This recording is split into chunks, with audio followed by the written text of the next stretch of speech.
From the center. On ye.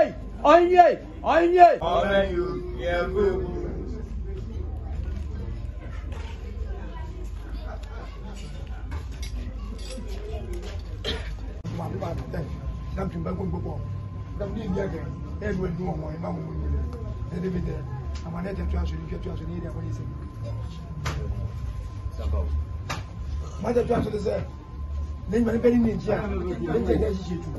Sending by Jam, and then you go on away. A belly with the soul, then by the folks.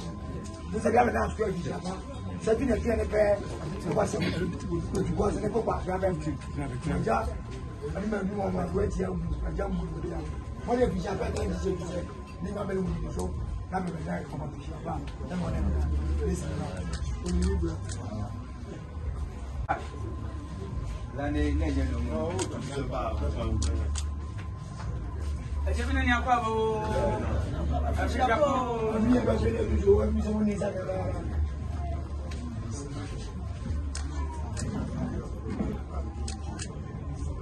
we are fast.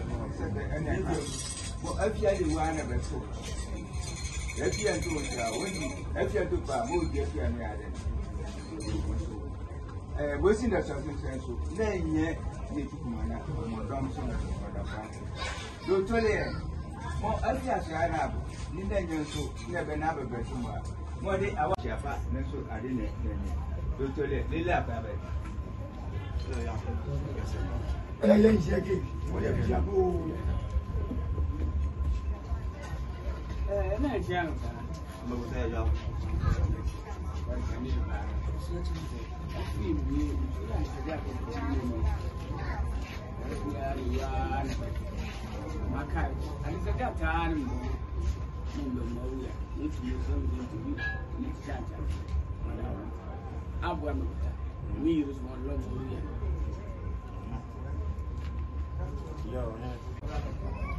Yes.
Hey!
then the bed for boys a crate, a social man, and Yama. I don't know what we be set in the action, which I did, you ever move back. No one square bed. I mean, be a canoe. Square bitch in a frat. I chair for you there. Mine and never. About for never. You find for never. No, anybody just said. Square me did years and never fear one. But your money, you know, of person. You know, of person. I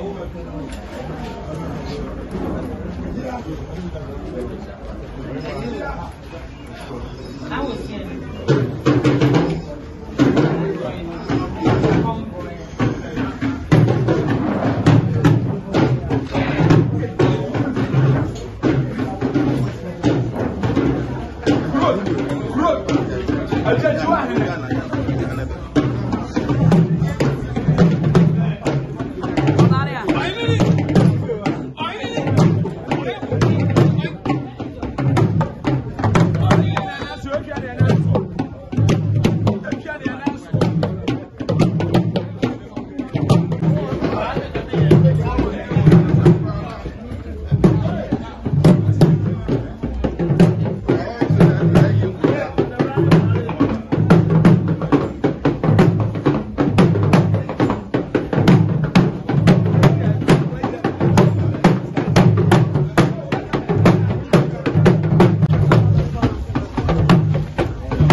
não faz o dum. O faz o gra. Faz o capempe. O cor.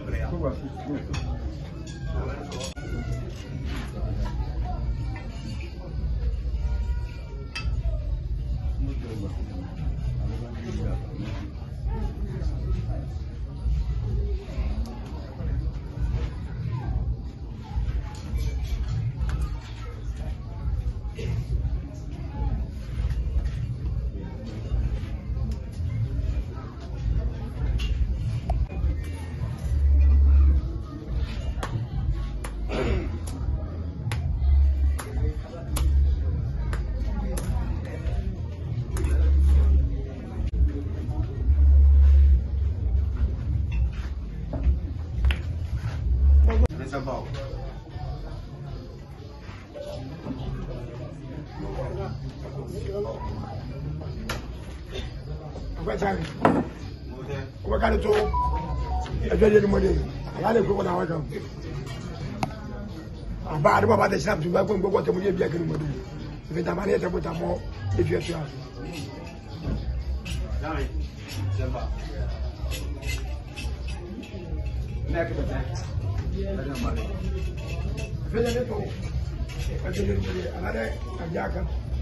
Ni mane njete abali wo mu so na na square bi aba do aba ye bi aba na be de se ko pa ya amene mu de abi aba atari mane wo le mo se na semba good ana semba wo to so le bete e wa mo se ene ka akrayo no kwale akrale ene esi ne nkimu na chi ninja mali ani andi embede mozi tana ni akre ani chire fiende na akra na bafuto no mu ndi a eno makwa aba pa ajende ne bijapo ene ye esi ebezu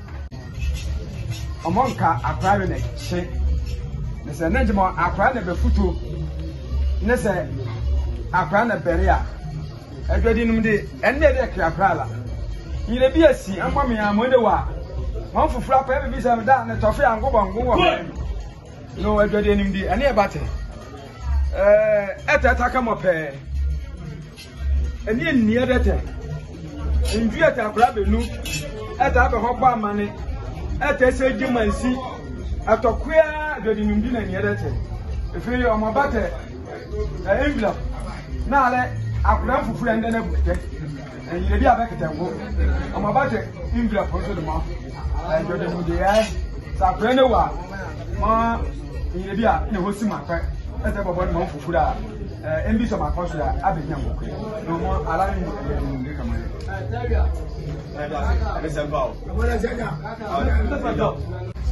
Go. Akabodi naka aganyama meba show. First name is Silas. Said that Nakama. Nkabuma na mafiri ya na emi ya bo. No, said the new man. Ana na trash ala ni pe tu ko boy. E dress yo si ama. Ujura na na bota. Na me mba do achi. Me kira bi ete boy ni fi ama kure. Send me back come so. Me twa bi timi afọ. Let's say bi aka. Ibiru so ebobo bi. Grapi ma pe nebe. O ta so ya na ni pe wo kira ni. No musa mpa. E so ani bo ete e ba. Nkwadi asukra ale. Me na square 50%. Ani pe so. Aka ka jodi aba ana boni efere nyariya ni ani esi le kirim gbadu mare ya ba ko ya ko se esi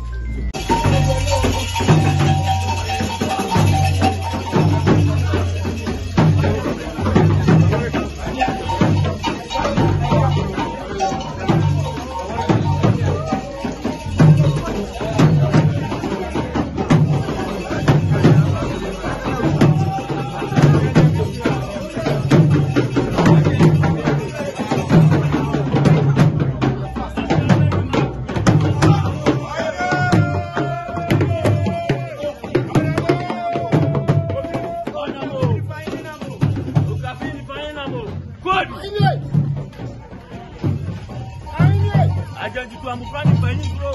Bring you at a cool. Any bro.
DJ Masubieso, no quase bato quase, mbali amali. Tisampe. Any other room, any pair, any sampa, any Jase, what room? And we go. Amen. And we go. Amen. And we go. Amen. Oh, to the modern. Yeah, to the modern. Yeah,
baby sakwa so ne na makwa aba ita dia ba man ne bare ni so bare a mo ba pe sa enu be na apa be ta bota mo ne yeah baba te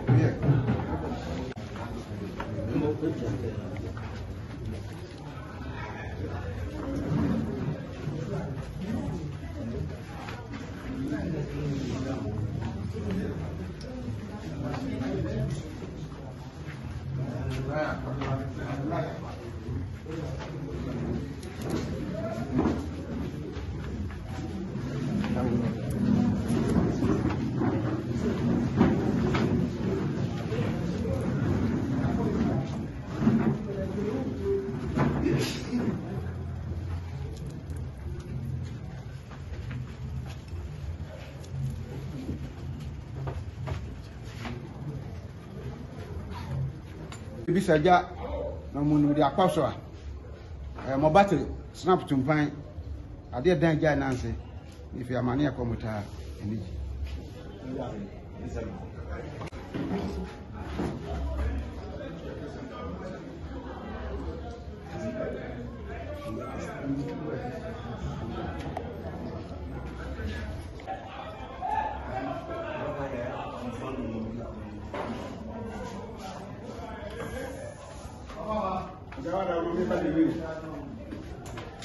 no nyako ba kwam jodi akwa sa ya tanu mo aja ko na kume akra wonte no mo adamie wonte no mo eso bosom ko wonte no mo ni juma ni etre ni ale juma ba dum ko kwa ma ale se o si odum ja tutu ababi o asen tusu ni aja no mo no mo tuke mutata se mo be na nya ko mo dan pate mo be sra mo ni mo na mo friji apa oh ni mudiano kwaso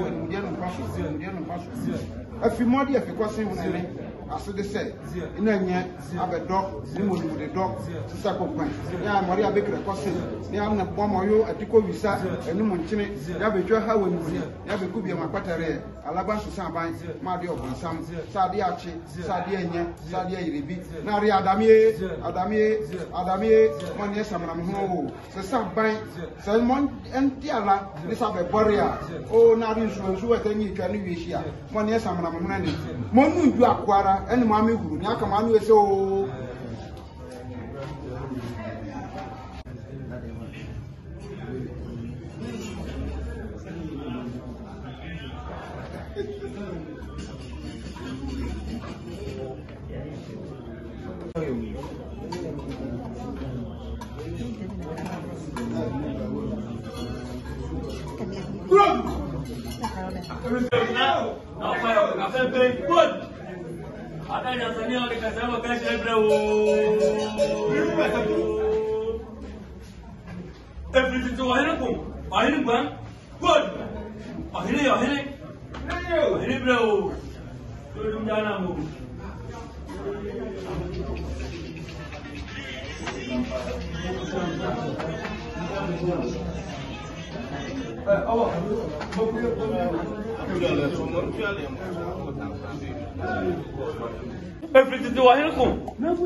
no monumude kamana na ayete jangben anaja no monumude pe frishi apa o afikosi nye ni beto ene asomdwe so ayetori e debre o ene na koso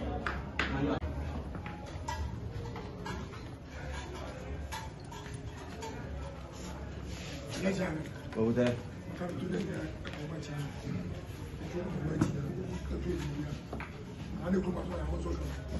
ni ma wana be ko so ya ma de fi apa ala ma ja tina fi ba ko mo de dia ga we sa de se mo pa mu ni ete ni bo so de fi ara dia tuam e bi atuam so wala ni abo se ni mo isa aji mo ni mo de so a de ma yo na ba na so e fi apa do mo ni do ni ma mo de fi apa ala ko na so ma de sa ba ko ada mo ni abo ete mo so sa ni mo a fi ye ni ba tuam so ayi se mo mai pele bisa se tu bisa ayi dia bo se ya chama ani sampa o mo no mere monumude ana aja no monumude ngbo o sa be sa mo bo dan pante bade more pa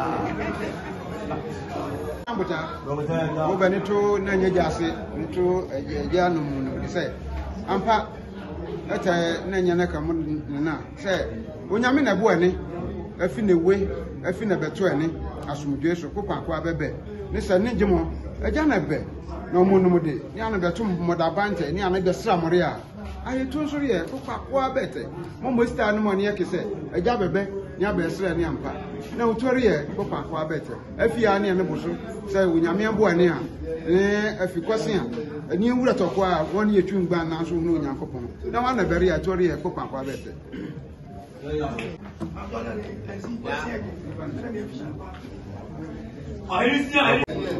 Neto enomode.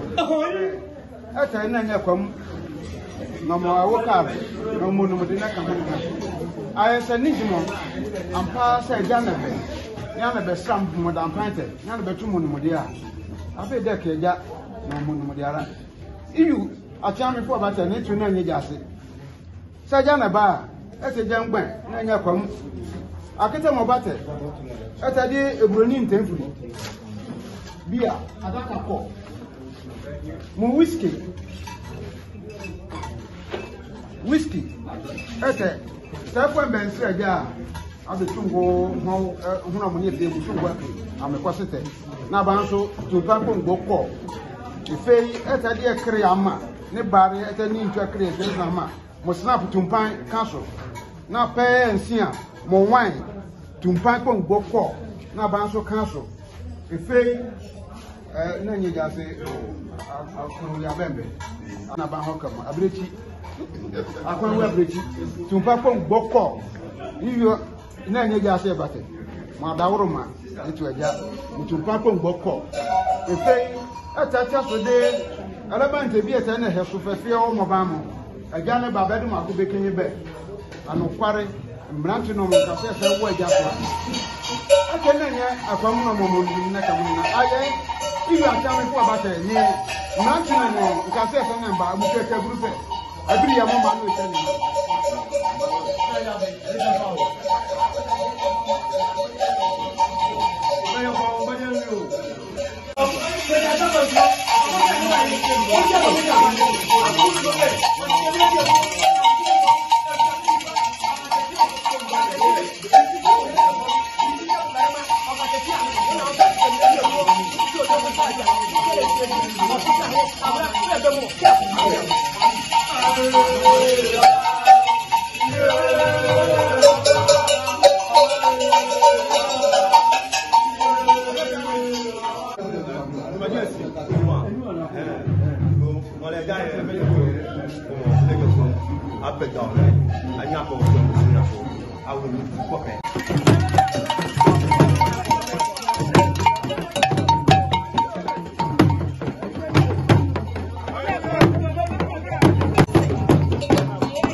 Again, I'm back. Anyone in book will be back as I said. I'm back. Bring my machine. They bring the chair. I was me in this year. Then carry on again. My coffee. The next job. The command is about the moment they have to go for water. I'm going to go to Japan. Well, I come with the let me teach you how I come with you. When Java, I will be the number of Japan. And get them right there. No more question. Here we said that. Nobody will do it. That one.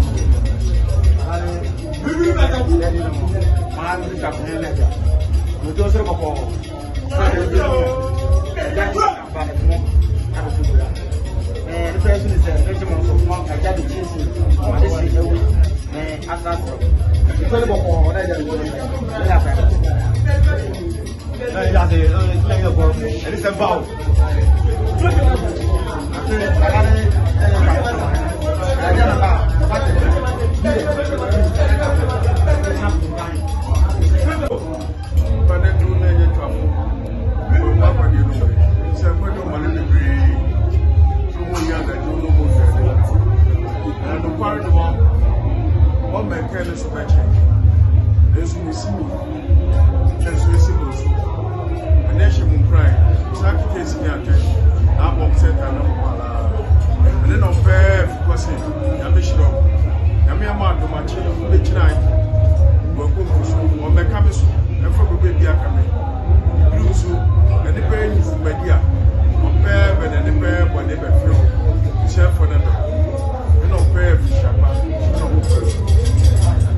Oh, tu as bon tout. Ça c'est un tel moyen. Tu as un tel moyen. Parce que je n'ai pas de moyen. Il y a pas un tel moyen. Là, il va dans le bas, il y a un tel moyen. Il faut aller comme avec les. Il y a bien of. Il y a bien of là. Moi, il y a quelqu'un nous. Il y a quelqu'un né. Il y a beaucoup de gros mots. Il y a des papiers à sous. Donc, si tu vas me dire, tu vas dire qu'il n'y a pas. Mais il y a un arouma. Il y a un arouma. Il y a un mobamo. Il y a un bon passé.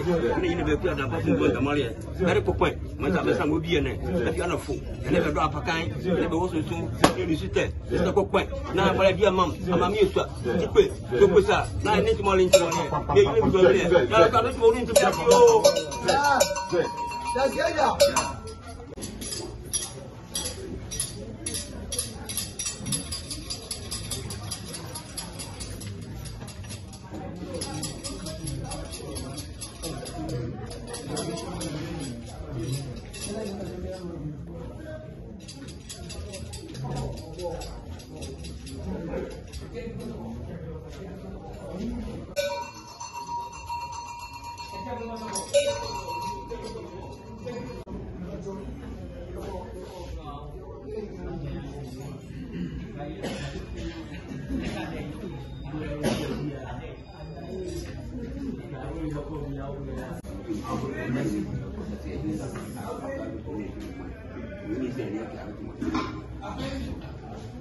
Já sei. Esse é pau.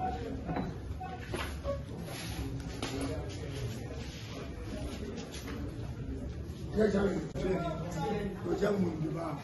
Te jamu ba da shabu na ko. Andane abe. Abe na ma bisha. 17. Ni afache ame. Ada tu azu ya. Bo tu azu. Wo jaba. Abe bia kam mo mo ni. Na mo bisha. Ni de yese.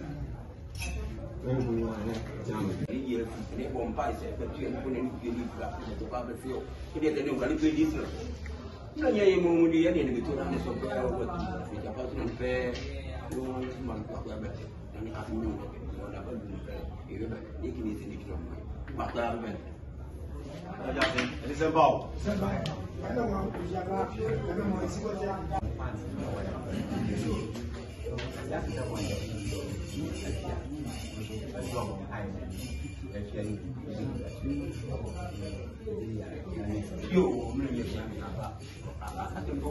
Já sei, ele é bom, ele é bom.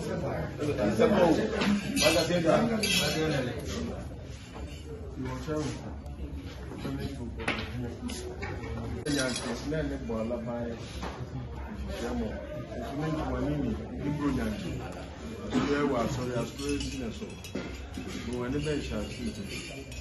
No efu mo provu abokotesa efu mo mu ene pa no mo siso ni mo ya se ni kubi so pra no na le tro mi abe esa kre ni bita no mo efu na nya promuta ma ni ya se ni strategy ba ne ka sa be no mo ni we be buta na ne ka sa na be no be di se be mo apayo ni mo se te mo eni na to ni nchi na ba na no na ne tro ma na be so ne be na mo Adam can say,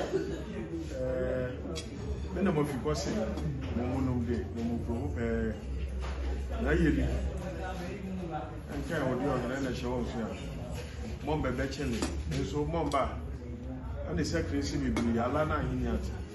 The pair also, a many Madame Juki, you more Iliano, Adam of Alana. Including big if one of those who say, is our Kunabu Mosua, Munum de Mote, and the Munum de Soka. Mosua and Kansua, on the come up.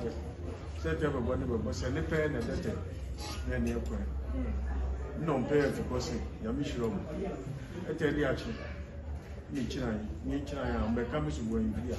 I put it in the as a do never tell me. Mubu so, and your boogie. Never preserve it to Mudoma pay never. For them, a bank person, a pension, a camphor, a crying for. Pay with the wounds and partners, yes, also. You need to clear the question. You don't pay because you go.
Samu, one Tom money power, one dim fear doom watching, and Sessa a pin for them. FDA, a shusha sa a dreadian crowd so you at yet. Yo, I was for Makwaba at the bar, Macshot Mountain Dew Natural Mineral Water. Aha, Yankasa and a track in so ocean machi hanuma, Machino and a track in so no, ye bibia where your company hanum.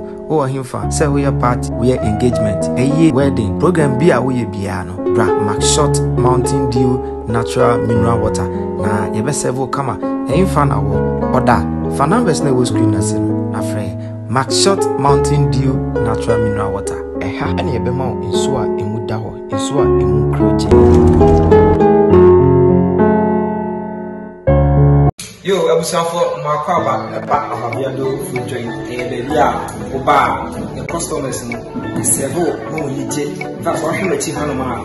Once a week, I hear from our who be a carton Hanuma, the Carrefour Abiado food drink company at the amount of more and go for 100. Only now, mother, I say, well, come on. I yet pizza, every case.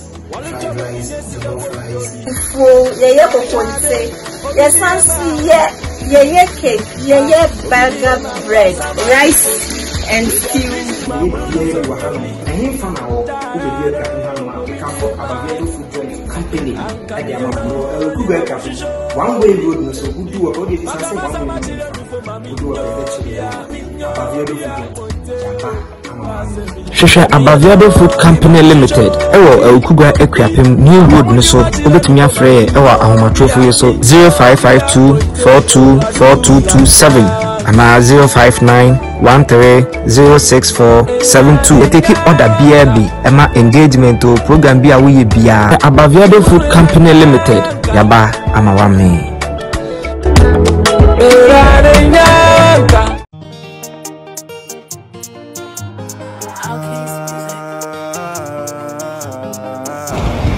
Yo, Abusafo Makwaba Edoba na Keso Motors. Ahanum baby a so peka papa, o peka ayo wedding engagement. Program bia wo ye bia a wo nyaka. E de na me kanfo na Keso Motors e de amount. Bra na Keso Motors. Ye wo go house siasi. On numbers na wo screen as na ne ndi ta ho. Na Keso Motors ka papa adi. Yo, Abusafo enfa e na wo a wo hwe me. Ahanum UK abontin so. Na ende no ha na we can for Fix It Engineering Agency at the amount. We make us a Fix It Engineering Agency omoye den. Fix It Engineering Agency is dying. Yeah, architectural drawings, finishing works, building constructions, mechanical, electronical, engineering consultancy, plumbing service, any enema bebre efa adine and sase ho. Say what dan atochima. Say bia baby why. Problem be what dan ho bia. We can for Fix It Engineering Agency. Fix It Engineering Agency. For numbers na we screen as na any ending kita.